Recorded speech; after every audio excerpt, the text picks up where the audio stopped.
No livro de Ruth.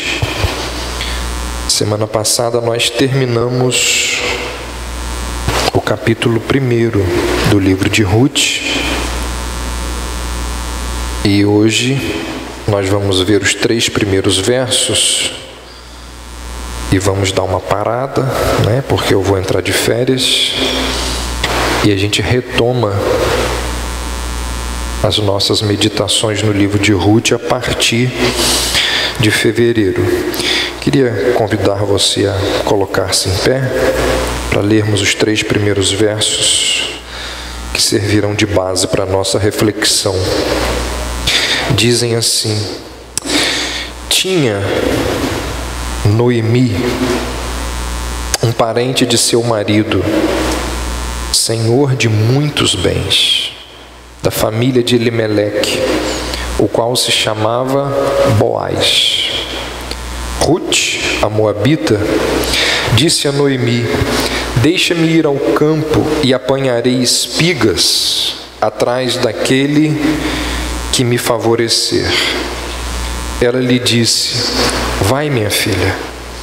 Ela se foi, chegou ao campo e apanhava após os segadores. Por casualidade, entrou na parte que pertencia a Boaz, o qual era da família de Elimeleque. Até aí, podem assentar. Enquanto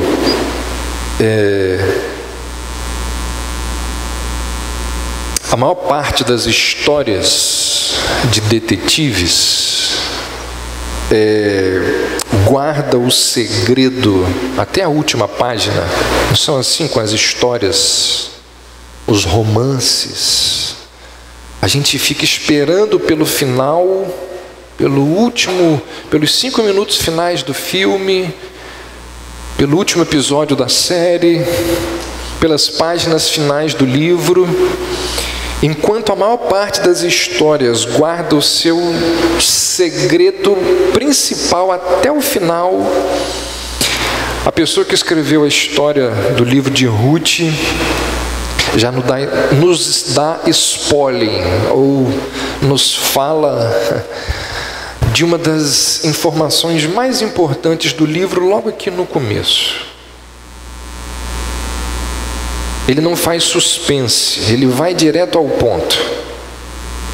Porque, como nós temos visto, o drama de Noemi é que ela morreu, é que o seu marido e os seus filhos morreram sem deixar nenhum herdeiro, não é? E o problema é que não existia ninguém, segundo ela, que desse continuidade à família. E logo aqui no início do capítulo 2, o homem que escreve esse livro nos diz: olha, não é bem assim não. Noemi tem um parente, sim. Noemi tem um Goel. Nós vamos ver isso lá na frente. Goel é aquele que resgata. Ela tem um resgatador. Ela tem alguém que pode dar continuidade a história da sua família. Então, ao contrário do que foi descrito no primeiro capítulo, e ao contrário do que Noemi pensava quando estava lá em Moabe, o marido dela que morreu tem um parente vivo, sim. E ele diz assim, o escritor diz: e ela não apenas tem um parente vivo, esse camarada que está vivo, ele é rico e é poderoso. É muito interessante isso aqui. Ele diz assim: não só ele está vivo, como ele está vivo e tem muita influência, e tem muito poder. E ao dar a informação de um parente de Elimeleque que ainda está vivo, logo no começo, a pessoa que escreve o livro de Ruth prepara a pessoa que está lendo para aquilo que vem a seguir. E o que nós vamos ver, não hoje, mas depois ao estudarmos o capítulo 2 de Ruth? Nós vamos ver que o que está sendo descrito aqui nesse capítulo é o encontro de Ruth e de Boaz, que vai mudar a história delas e que vai dar continuidade à história da salvação. E o que para Ruth foi uma mera coincidência, num conjunto de circunstâncias que ela não planejou, na verdade era Deus controlando ali os detalhes, não só da história dela, mas os detalhes da história da redenção da humanidade. E o que o capítulo 2 desse livro nos mostra é que por trás dos detalhes das nossas vidas, por trás daquilo que nós entendemos ser mero acaso, Deus está controlando tudo. Hoje à noite nós vamos ver como que o choro de uma criança mudou a história das nações. O choro de um bebê mudou a história das nações. Que bebê foi esse? Moisés. Nós vamos ver como que Deus, através de detalhes, aquela história do efeito borboleta, uma coisinha aqui que vai aumentando, aumentando, aumentando e se torna uma coisa grandiosa. E aqui no capítulo 2 de Ruth, nós vemos isso. Deus controlando os detalhes da vida dos indivíduos para que o plano dele aconteça. Olha o que diz aí o verso 2. Ruth, a moabita, disse a Noemi: deixa-me ir ao campo e apanhar espigas atrás daquele a cujos olhos eu achar graça. E ela lhe respondeu: vai, minha filha. O que a gente pode aprender aqui? Ruth tem iniciativa. Elas são pobres, chegam de uma terra distante e quando não sabemos onde, se estabelecem ali em Belém. Ruth tem e demonstra disposição para trabalhar. Ela busca o sustento dela e o sustento da sogra. Ela vira para a sogra e diz assim: eu preciso trabalhar. Ruth é um exemplo para um monte de gente encostada, gente que não gosta de trabalhar. Ela não cruza os braços, pelo contrário, ela se move na direção do trabalho. Ela vira-se para Noemi e diz: olha, eu vou sair por aí para respigar, para apanhar alimento, provisão para mim e para você. E essa atitude de Ruth aqui nos mostra, nos lembra que, conquanto a fé seja um substantivo, a fé deve ser compreendida como um verbo. O que eu quero dizer com isso? Que fé é, acima de tudo, ação. Fé tem a ver com seu trabalho. Fé tem a ver com o seu estudo, fé tem a ver com a nossa família, fé tem a ver com decisões que nós tomamos sobre a nossa vida espiritual. Quem tem fé não come o pão da preguiça. Quem tem fé pede ajuda. Quem tem fé vai atrás do emprego. Quem tem fé conversa com os amigos, não se acomoda, dá um jeito. Viver pela fé significa crer na palavra de Deus, mas significa também agir em função daquilo que se crê. Até porque, como diz Tiago, a fé sem obras é morta. Então, a iniciativa faz da fé um verbo e não um simples substantivo. Quem tem fé age. Além de agir, Ruth também esperava por ajuda. Olha o que diz o verso 2: atrás daqueles a cujos olhos eu achar graça.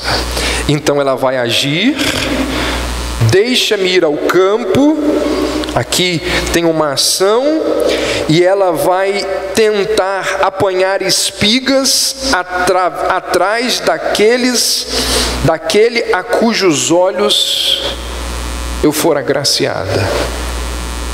Como nós sabemos, graça é um favor imerecido, concedido a alguém que não tem como obter aquele favor pelo seu esforço, pela sua capacidade. E quem é Ruth? Ruth é uma mulher, uma viúva, uma estrangeira que mora em Belém. Ou seja, mulher, viúva e estrangeira, ela não tem o que reivindicar em Belém. Ela não tem o que alegar. Então ela depende de favores. Nessas três condições, ela não pode reivindicar absolutamente nada. Então ela diz para Noemi: eu vou trabalhar desde que alguém dispense graça sobre mim. E aí o que ela deseja, olha o que diz o verso 8, que nós não lemos. O verso 8 diz que o desejo dela foi atendido. Então disse Boaz a Ruth. Se você continua lendo o texto, você percebe que quando Ruth está lá respigando, daqui a pouco eu vou falar sobre isso, Boaz chega, dá uma olhada e vira para os empregados e diz: quem é aquela mulher ali? Aí eles dão a informação a Boaz de quem é Ruth, e ele vai até ela. Então disse Boaz a Ruth. É Boaz que se dirige a Ruth, porque Ruth nunca teria a ousadia de chegar até o dono do campo. Que direito ela teria como uma viúva moabita, estrangeira, de se dirigir a um homem poderoso, influente, dono da terra, como Boaz? Então o texto nos mostra a iniciativa dele. É ele que se dirige a ela. Isso é um ato de graça. Na Bíblia, quem foi na direção de quem quando se trata de salvação? É Deus que vai na direção do homem. É Deus quem dá o primeiro passo. Todo o que é nascido de Deus crê. Para se crer, precisa ser nascido por Deus. A iniciativa é de Deus. Não fostes vós que me escolhestes, mas eu vos escolhi a vós. Nós amamos porque Ele nos amou primeiro. Isso é graça. É Deus que vai na direção do homem. Boaz, um homem poderoso e rico, vai até a viúva pobre e estrangeira. Isso é graça. Esse ano, acho que foi em outubro, Davi e Raquel, eles foram passear lá na Europa. E passaram alguns dias em Londres. Imagine que eles estão ali pelo Big Ben. Eu vi uma foto deles ali no Big Ben, aquele relógio gigantesco, né? Um cartão postal mundial, né? Um ponto turístico. Imagine que eles estão ali no Big Ben e de repente eles começam a visualizar ali guardas, helicópteros, seguranças. E quando eles olham aquele movimento assim e eles chegam perto e perguntam a alguém que movimentação é aquela. Eles descobrem que a rainha da Inglaterra estava passando por ali. E aí eles chegam perto assim para ver, e de repente a rainha Elizabeth para o carro, abre o vidro, olha para eles na calçada e diz assim: Davi, Raquel, vocês querem ir lá no palácio hoje à tarde tomar um café comigo? Se isso tivesse acontecido, quando ela fosse embora, o que as pessoas ao redor de Davi e Raquel iam pensar? Não é? Quem é esse casal de brasileiros campistas com quem a rainha da Inglaterra parou o que estava fazendo para falar com eles e convidá-los para tomar um café no palácio? Isso não aconteceu. E se a rainha estivesse passando por ali onde eles estavam, provavelmente ela não ia fazer o que eu estou citando aqui, não é? Mas nos diz a Bíblia que o Deus Todo-Poderoso, a quem a rainha da Inglaterra não é absolutamente nada, o Deus Todo-Poderoso fala com Davi e Raquel todos os dias. Que diz o autor aos Hebreus: havendo Deus antigamente falado muitas vezes e de muitas maneiras aos pais pelos profetas, nesses últimos dias, o que diz lá? Nos falou a nós pelo Filho. A gente acha que isso é romance, né? Apesar de tudo que o mundo inteiro, esse mundo de pecadores e de iniquidade, apesar de tudo que o mundo fez ao Senhor, Deus em sua graça, Ele ainda fala conosco. E não apenas nos dá a palavra de salvação, mas Deus nos oferece diariamente a orientação que nós precisamos para vivermos aqui nesse mundo. Aqui nós temos um texto que descreve graça. Nós não conseguimos entender o que foi Boaz se dirigir a Ruth. Isso é um favor imenso, isso é uma graça imensa. E o nosso Deus, Ele é infinitamente gracioso ao se revelar a nós, ao vir ao nosso encontro, ao falar conosco. Verso 3: foi, pois, e chegando ao campo, respigava após os segadores. O que é isso aqui?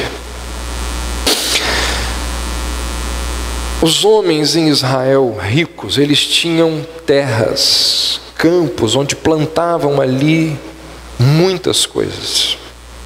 E quando era o tempo de ceifar, de recolher aquilo que se plantou, existia uma lei. Nós vamos ler alguns versos que mostram essa lei.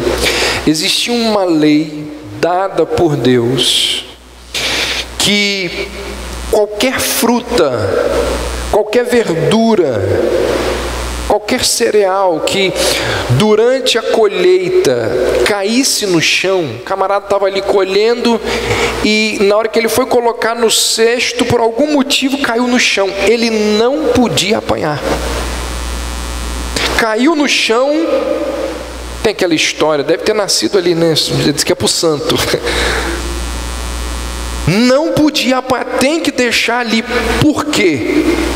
Porque aquilo que caía no chão era para o pobre, era algo que deveria ser direcionado às pessoas necessitadas.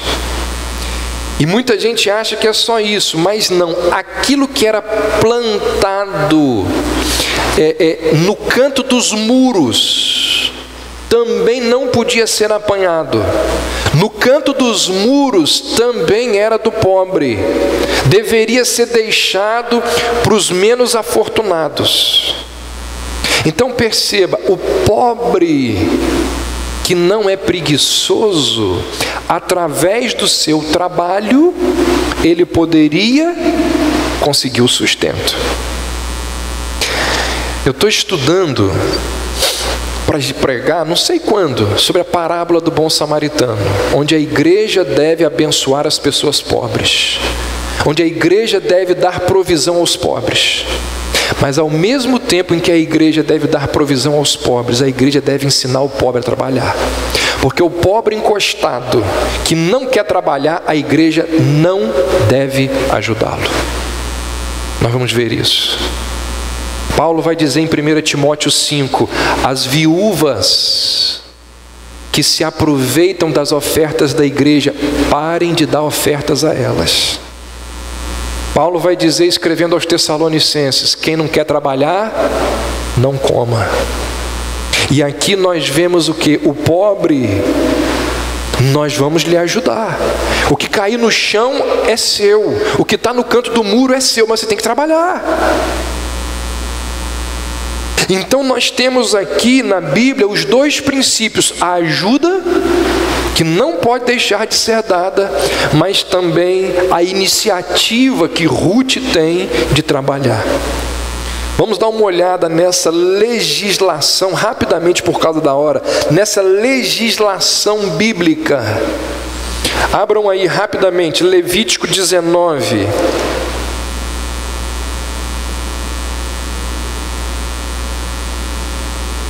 Levítico 19, versos 9 e 10, diz assim: quando fizeres a colheita da tua terra, não cegarás totalmente os cantos do teu campo, nem colherás as espigas caídas da tua cega. Semelhantemente, não rabiscarás a tua vinha, nem colherás os bagos caídos da tua vinha. Por que não pode fazer isso? Deixá-lo-ás para o pobre e para o estrangeiro. E olha o que diz agora: eu sou o Senhor vosso Deus. Quem está dizendo isso é Deus. Próximo texto, alguns capítulos adiante, no capítulo 23, verso 22, quando fizeres a cega da tua terra, não cegarás totalmente os cantos do teu campo, nem colherás as espigas caídas da tua cega. Para o pobre e para o estrangeiro as deixarás. Novamente, olha a assinatura aí, ó. Eu sou o Senhor vosso Deus. Deuteronômio 24, rapidamente, vamos lá. Deuteronômio 24, verso 19 ao 22. Quando no teu campo fizeres a tua cega e esqueceres um molho no campo, não voltarás para tomá-lo. Viu aí? Tem outra orientação que eu esqueci de mencionar aqui, ó. O cara recolheu, tudo no cesto, mas ele esqueceu lá. Não volte para apanhar. Para o estrangeiro, para o órfão e para a viúva será, para que o Senhor teu Deus te abençoe em todas as obras das tuas mãos. Quando bateres a tua oliveira, não voltarás para colher o fruto dos ramos. Para o estrangeiro, para o órfão e para a viúva será. Quando vindimares a tua vinha, não voltarás para rebuscá-la. Para o estrangeiro, para o órfão e para a viúva será. E lembrar-te-ás de que foste escravo na terra do Egito. Por isto eu te dou este mandamento para o cumprires. Esses versos que nós lemos aqui, eles falam da chamada lei da respigadura. Essa lei dizia que os donos de terra, os donos da lavoura, eles não podiam ficar com toda a terra produzida. Vou repetir, presta atenção. O cara comprou o campo, o cara plantou, o camarada contratou funcionários, deu fruto e tudo que está ali é dele? Não. Você está entendendo onde a gente vai chegar? Eles tinham que deixar os pobres entrarem no campo e respigar ali. O que é respigar? É apanhar o que caiu no chão e é apanhar o que está do lado. Gente, por que que os proprietários, a terra é dele, os funcionários são dele, ele que plantou? Por que que os proprietários não podiam colher todos os grãos produzidos na terra dele? Porque eles tinham que dar aos pobres a condição e a possibilidade de suprir as suas necessidades sem depender da benevolência e do favor do outro. O princípio dessa lei, vocês acham que fica lá no Velho Testamento? O princípio dessa lei da respigadura é defendido por Paulo, lá em 2 Coríntios 8. Paulo vai apanhar algo que aconteceu lá no Antigo Testamento, mais especificamente em Êxodo 16. O que tem em Êxodo 16? Deus vai suprir as necessidades físicas do povo com o maná que cai do céu todos os dias. E Paulo vai dizer assim, existem pessoas que são mais rápidas do que outras ao colher o maná. Ele está dizendo assim, tem gente que é melhor respigador que o outro, colhe de forma mais rápida, mais capaz. Paulo está dizendo assim, tem gente que tem mais inteligência, criatividade, capacidade, mas essas pessoas, elas recebem o mesmo de Deus, porque o maná, ele é distribuído de forma igualitária, para que ninguém fique com mais ou com menos. E aí Paulo apanha esse fato histórico lá do Antigo Testamento para ensinar os crentes de Corinto a maneira com que eles deveriam lidar com as provisões materiais que Deus estava concedendo a eles. Paulo diz, mas se você quiser ler depois você vê lá. Paulo diz mais ou menos o seguinte, embora existam pessoas que sejam melhores respigadores, ou seja, gente que tem uma capacidade maior para gerar lucro, o dinheiro que nós ganhamos, da mesma forma que o maná, é dom de Deus. Tem um cara que é brilhante naquela profissão, o outro não é tão brilhante assim. O brilhante ganha 15, vamos pegar o Neymar. O Neymar é brilhante. O Neymar é muito melhor que o Guerreiro. Mas quem deu possibilidades dos dois jogarem futebol? Quem deu habilidade aos dois? Quem dá saúde aos dois? É Deus. O dinheiro que nós ganhamos, assim como o maná, é um presente de Deus. E aí Paulo diz assim, parte do dinheiro que nós ganhamos precisa ser usado para o bem da comunidade. Os cristãos ricos têm a obrigação de compartilhar os seus recursos com os cristãos pobres. Ordena aos ricos deste mundo que pratiquem o bem e se enriqueçam com boas obras, que sejam generosos em dar e prontos a repartir. o princípio da lei da respigadura, que diz assim: não pode colher o que caiu no chão, não pode colher o que está no canto do muro. Esse princípio é citado por Paulo no Novo Testamento como um princípio cristão. Paulo está dizendo: não está certo ao cristão ficar com todo o lucro do seu trabalho.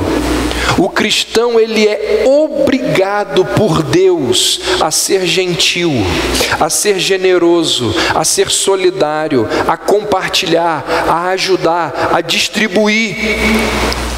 No final das contas, o que Paulo está nos ensinando no Novo Testamento, com base nessa lei que a gente vê aqui em Ruth, é o seguinte: assim como o maná acumulado apodrece, dinheiro acumulado estraga a alma do acumulador. Paulo está nos dizendo: é desejo de Deus que entre o seu povo, aqueles que são mais favorecidos compartilhem com aqueles que são menos favorecidos. Eles têm o dever de compartilhar, de doar, de repartir, de ser generoso.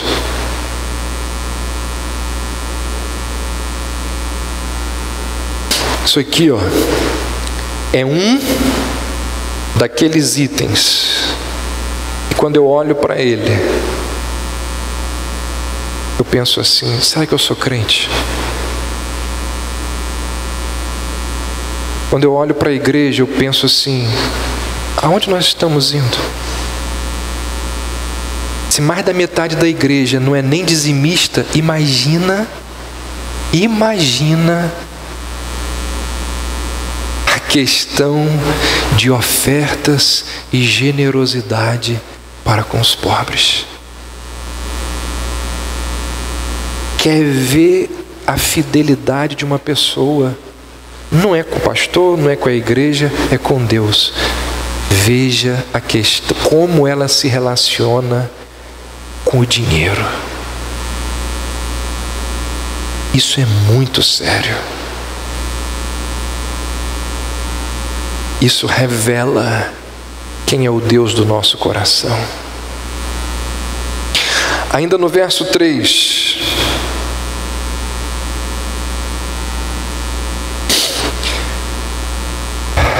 a pessoa que escreve o livro diz assim,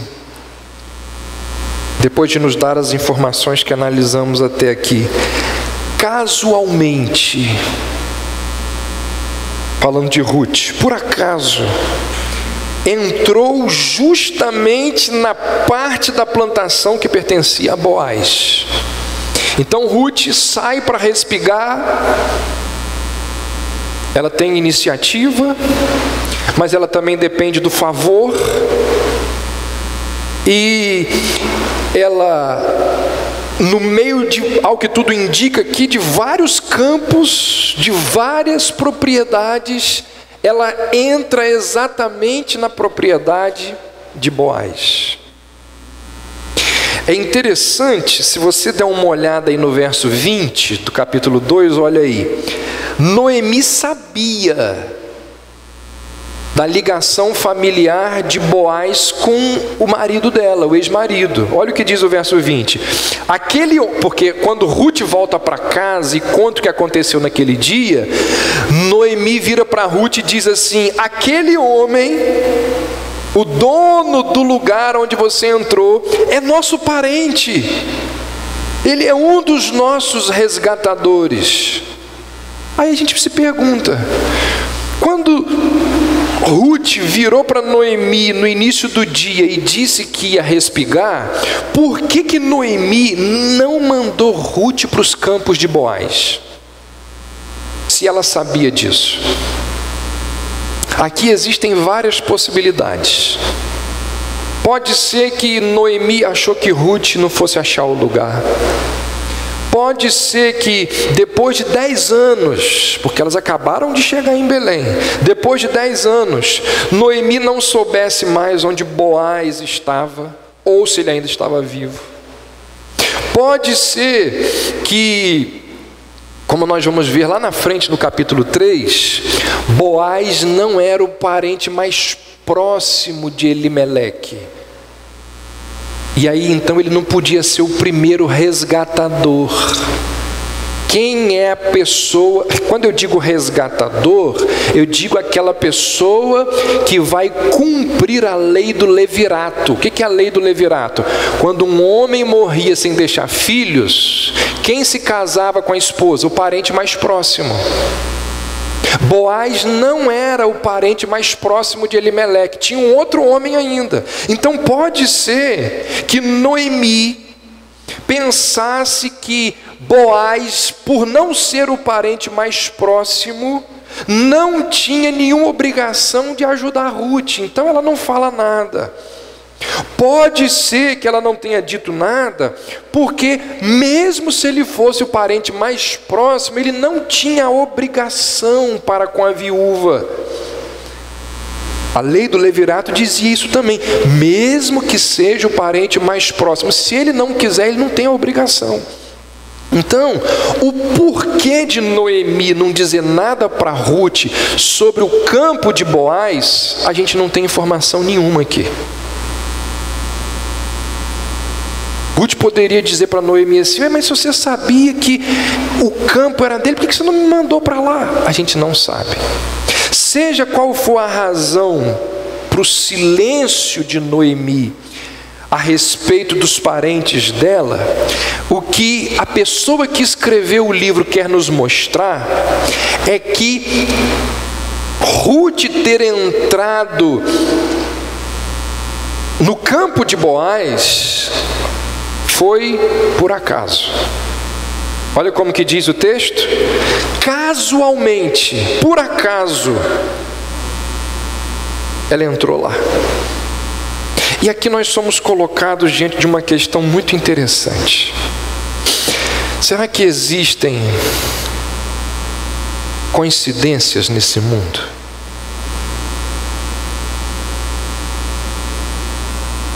Nos Estados Unidos existe uma represa chamada Represa Hoover, fica no Arizona.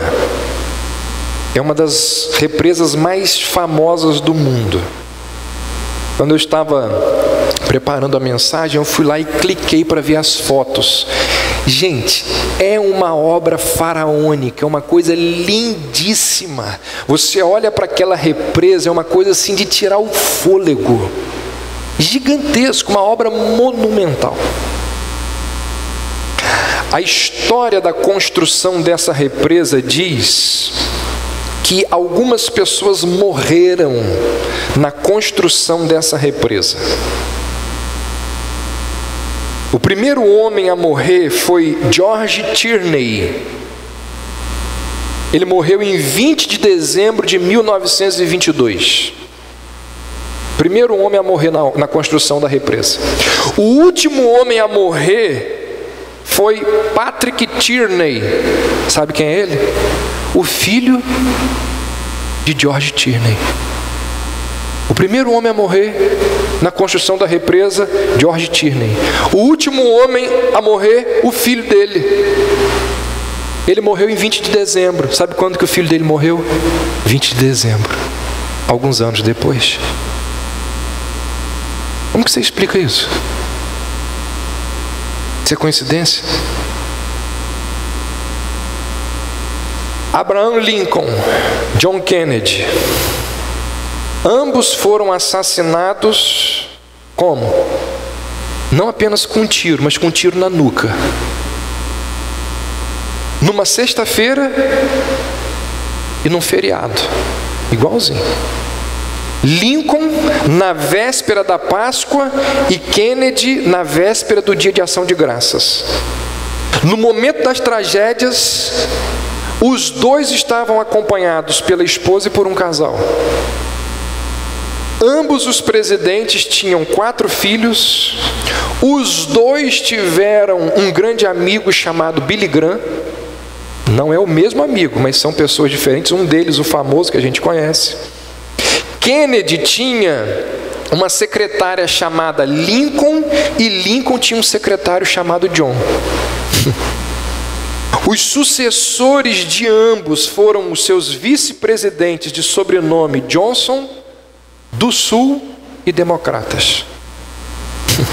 Coincidências?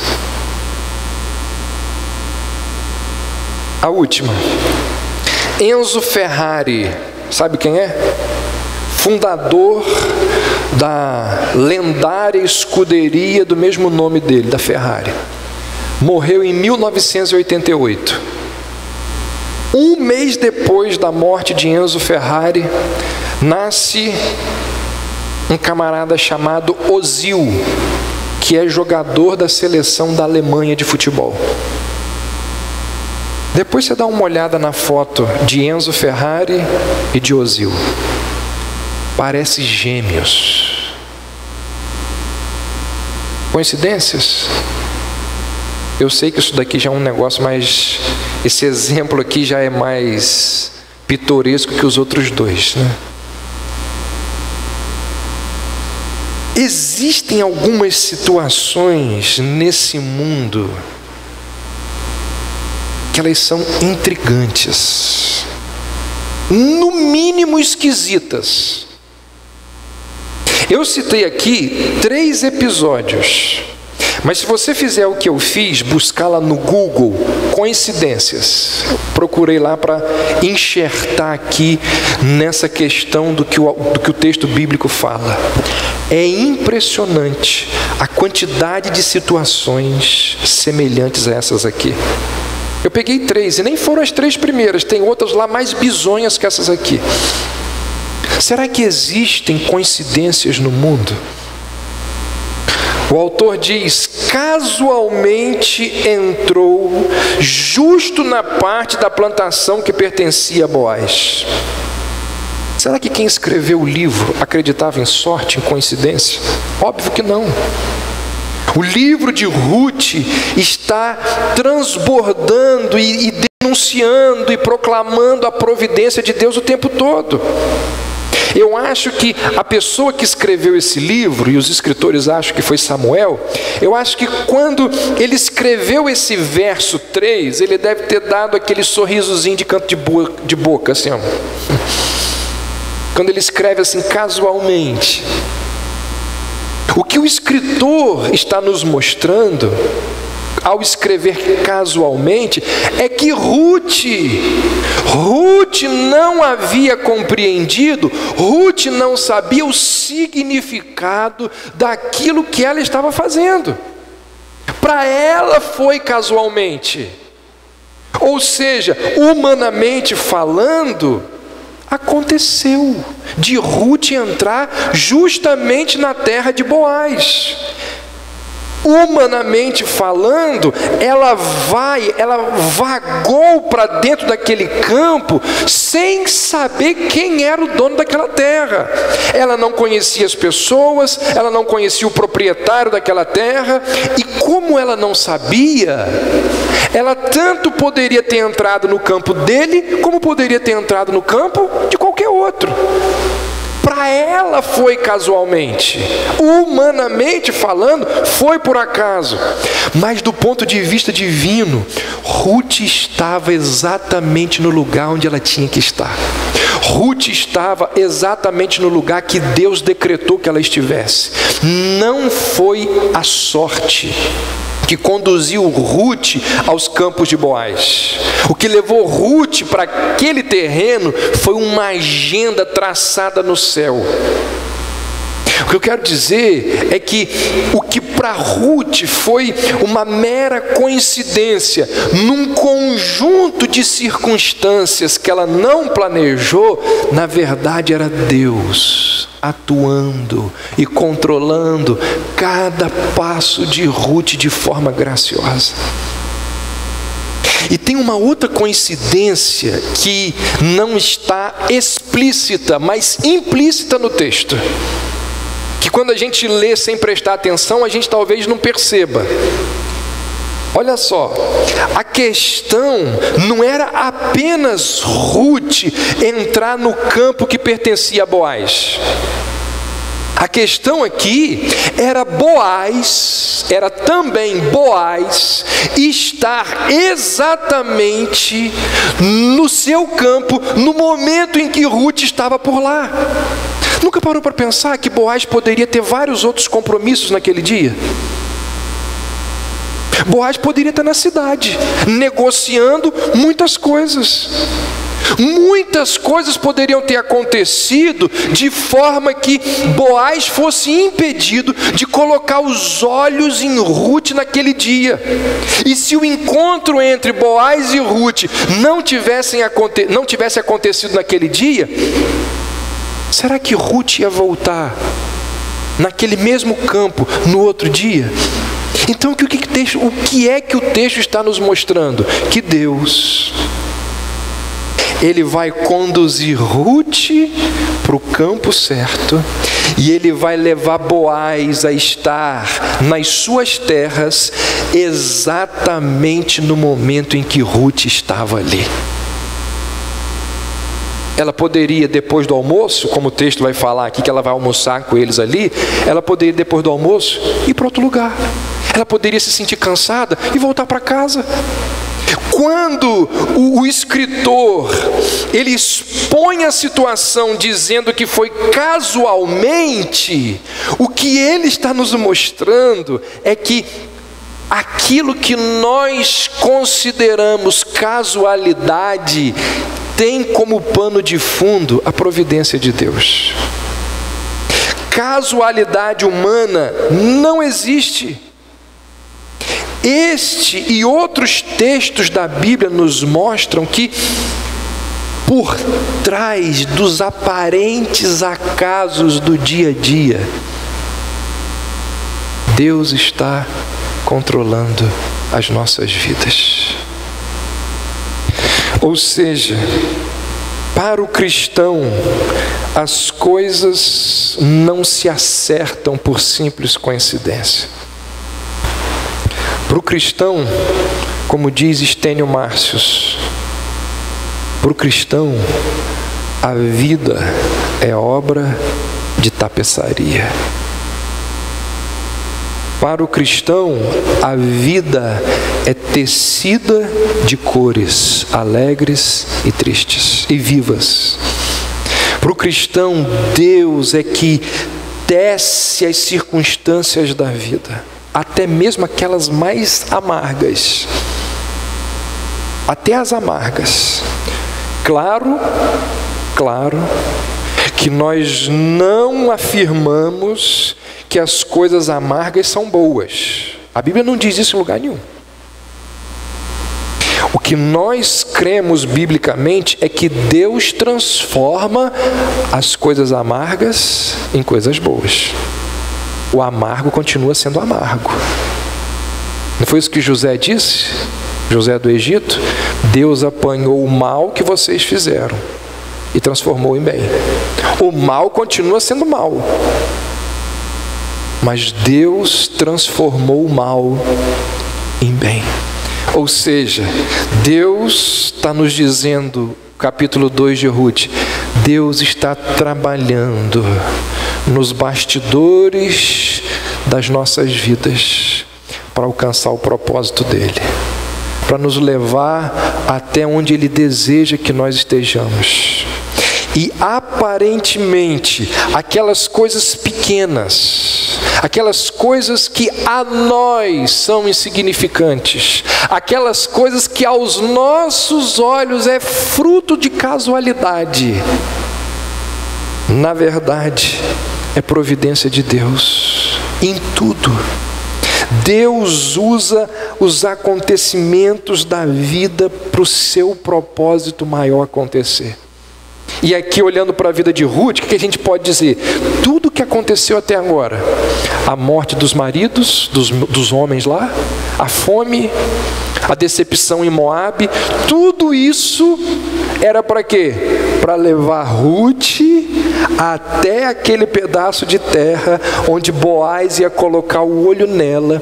Dali ia surgir um romance, e daquele romance um casamento, e daquele casamento nasceria filhos, netos e um bisneto chamado Davi, que seria o grande rei de Israel, e dali sairia a linhagem do Messias. Os detalhes da vida. Você não tem, eu estou falando essas coisas aqui, você não tem aí uma experiência na sua vida onde um incidente que você fala assim, foi sorte. Sorte. Não tem outra explicação. Foi sorte. Não, para a gente não é sorte. E aí, se aquilo ali, aquele detalhe não tivesse acontecido, detalhes. Isso acontece muito, sabe aonde? Em histórias da maneira como casais se conheceram. Isso acontece muito. Como que você conheceu o seu cônjuge? Na história de muita gente, se alguns detalhes não tivessem acontecido, eles não iriam se conhecer. E se eles não tivessem se conhecido, não teriam casado, não teriam os filhos que têm, não seriam levados a determinada cidade, porque só foram para aquela cidade por causa do casamento. Não teriam determinado estilo de vida, porque aquele estilo de vida surgiu de acordo com o casamento. Não teriam chegado à fé, porque o que levou eles à fé foi aquele estilo de vida. Então, detalhes, que quem está controlando esses detalhes? Deus. Quem conduz Ruth até aquele campo onde Boaz coloca os olhos nela foi o Senhor. Serginho mencionou aqui na EBD, fez uma referência aqui, e se encaixa muito bem com o que eu estou falando aqui. Então vou lembrar essa história. No século XIX, os Estados Unidos, eles se dividiram por causa da questão da escravidão. Na verdade, não foi só o país que se dividiu. Famílias se dividiram. Igrejas se dividiram, porque tinha gente que era a favor, tinha gente que era contrária à escravidão. Racharam. E houve guerra entre os americanos. Após a guerra, o Sul perdeu. E alguns sulistas que foram expropriados dos seus bens, também foram expropriados das suas esperanças, e não tinham por que continuar ali. Eles resolvem migrar, viajar para o Brasil, para um determinado lugar chamado hoje de São Paulo. Quem eram aqueles americanos que vieram para cá? Colonos de lá, que trabalhavam com a terra, agricultores. Mas, como disse, eles tinham uma fé. Na maior parte eram batistas, presbiterianos e metodistas. E eles, ao chegar aqui em São Paulo, eles se estabelecem em duas vilas, que mais tarde vão receber o nome de Santa Bárbara e Americana. E ali eles constituíram uma igreja de língua inglesa, onde as pessoas que trabalhavam ali, onde os obreiros eram pessoas leigas, não tinha ninguém ordenado, ensinava e pregava. E o tempo foi passando, e eles perceberam que a terra do Cruzeiro do Sul, como eles chamavam, era um país extremamente católico, colonização portuguesa, muito católico, um país imenso, um país que não tinha pregação do Evangelho, um país cheio de possibilidades. Quando eles percebem tudo isso, eles escrevem uma carta aos batistas lá do seu país, do sul dos Estados Unidos, que tinham ficado lá. E na carta eles dizem o seguinte: nos enviem missionários. Nós temos um país aqui gigante, católico e cheio de possibilidades. Sabe como que está descrito na carta o pedido deles? Essa carta que é preservada, a carta diz assim: passem a Macedônia e nos ajudem. Você sabe que expressão é essa? Essa expressão é uma expressão que foi usada por quem e para quem? Foi uma expressão usada para o apóstolo Paulo. Deus impediu Paulo, diz o Novo Testamento, de pregar o Evangelho numa região chamada de Frígio Gálata e numa outra região chamada de Bitínia. E por causa desse impedimento, Paulo queria pregar ali, Paulo não podia pregar ali. Ele queria, mas não conseguiu. Por causa desse impedimento, Paulo teve o quê?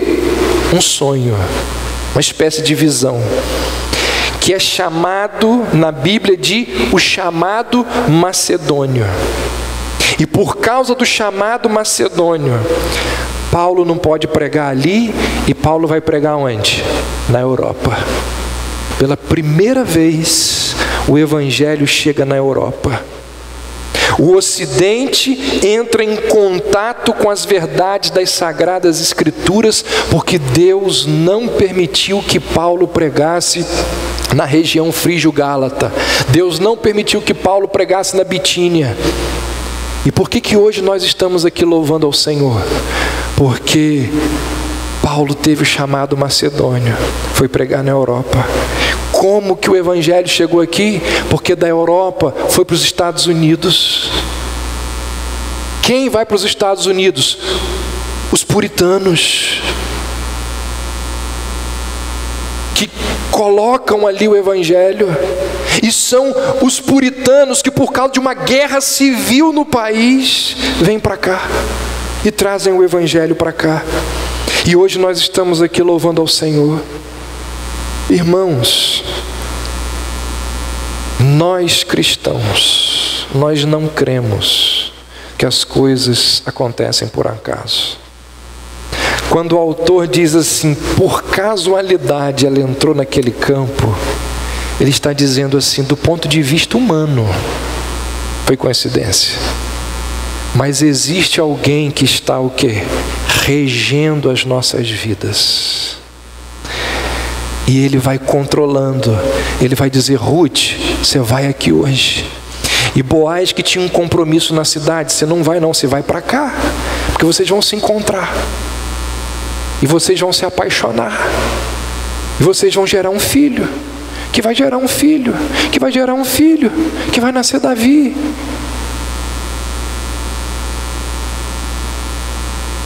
Quando as coisas não saem do jeito que a gente planeja, quando as coisas não saem do jeito que a gente gostaria, ao invés da gente ficar culpando os filhos, a prefeitura, os políticos, o chefe, talvez fosse prudente a gente lembrar, dos sábios e decisivos caminhos do Senhor. E eu não estou pregando fatalismo com isso aqui. Eu estou querendo dizer que antes da gente abrir a boca para reclamar, a gente deve pensar na providência de Deus. Nós devemos fazer a nossa parte. Ruth foi respigar, foi fazer a parte dela. Se ela não se levanta, ela não se encontra com Boaz. Ela é responsável. Mas Deus é soberano. E eu encerro com essa poesia dessa pessoa que está descrita aí de nome difícil, Florence White. Louvo a Deus pelas experiências amargas. Amigas da graça elas são. Tiram-me dos caminhos fáceis de trilhar e ao lugar secreto me conduzirão. Louvo a Deus pelos amigos que falharam e a necessidade de meu coração não puderam aliviar. Aos pés do Salvador eles me levaram, para ali do seu amor me alimentar. Sou grata ainda por tudo o que ao longo da vida ninguém pôde satisfazer. Assim, somente em Deus, satisfação rica e completa pude obter. Tem um ditado, não sei se é ditado, mas alguns irmãos aí falam isso o tempo todo, em algumas ocasiões, que diz: no final tudo vai dar certo. E se ainda não deu certo, é porque ainda não chegou o final. Talvez esse seja um ditado que é composto da forma humana de olhar a vida, mas a forma bíblica de olhar a vida poderia lapidar esse ditado e dizer o seguinte: em Cristo tudo vai dar certo, não é? Uma coisa é certa: em Cristo tudo vai dar certo. O ditado popular não inclui Jesus Cristo. O que a Bíblia nos diz é que no final Cristo vai reinar e nada, absolutamente nada, vai sair dos cuidados, da providência e da soberania de Deus. Vamos orar. Senhor nosso Deus, que a Tua palavra, que é tão consoladora, que a Tua palavra, que é tão enriquecedora, possa consolar os nossos corações, trazer alento às nossas dores, esperança diante dos traumas que temos. Ó Deus, que esta doutrina tão extraordinária da Tua providência possa ser um bálsamo a cada coração aqui, neste último domingo do ano. Que sirva de estímulo para o ano que se inicia. Crermos e descansarmos no fato, na verdade, de que o Senhor controla todas as coisas, de que o Senhor controla os detalhes da nossa vida. Louvado seja o Teu nome, ó Deus, pelo Deus grandioso que Tu és. Nós assim encerramos este momento, louvando, agradecendo ao Senhor, e exaltando, e adorando, e reconhecendo a Tua grandiosidade, o Teu poder. Em nome de Jesus. Amém.